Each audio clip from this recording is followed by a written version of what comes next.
Monsieur le Premier ministre, hier, le président a parlé, il a menti. Vous n'augmentez pas le SMIC horaire. Vous ne faites que suivre l'inflation et augmenter la prime d'activité que ne touche qu'une personne au SMIC sur 4. La baisse de la CSG est calculée par foyer. Encore une arnaque. Vous mentez en prétendant créer des emplois. Ou alors, vous ne savez pas lire les graphiques de l'INSEE. Jamais aussi peu d'emplois ont été créés depuis des années. Les mesures annoncées hier représentent 9 milliards d'euros et vous ne rétablissez même pas l'ISF pour les financer, pas plus que vous abandonnez la flat tax sur le capital.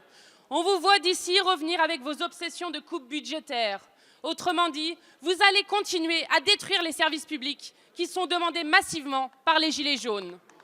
Vous n'avez pas compris ce qui vient du pays. C'est une demande de justice fiscale.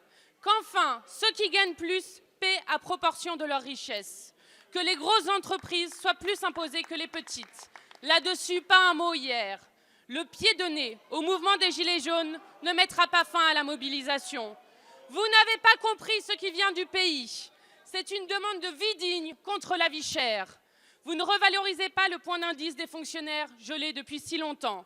Vous ne faites rien pour les précaires et les temps partiels, rien pour les chômeurs, rien non plus pour les jeunes qui se mobilisent aujourd'hui. Honte à vous qui continuez à mépriser le peuple en prétendant l'entendre. Le président Macron veut réunir les riches cette semaine. Pourquoi? Personne ne veut de leur charité. La solidarité se fonde sur l'impôt. S'il vous plaît, seule Madame Panot a la parole. La solidarité se fonde sur l'impôt et les plus gros contribuables doivent y consentir sans politesse ni courbette présidentielle. Rendez-nous l'ISF, cessez de brider l'État et nos biens communs. Orientez les 40 milliards du CICE vers la transition écologique dont le président n'a pas dit un mot hier. Mettez en place le référendum révocatoire et le référendum d'initiative populaire. Monsieur le Premier ministre, savez-vous quand le président prévoit que les Français puissent voter pour mettre fin à cette comédie insupportable? Il est temps. Merci.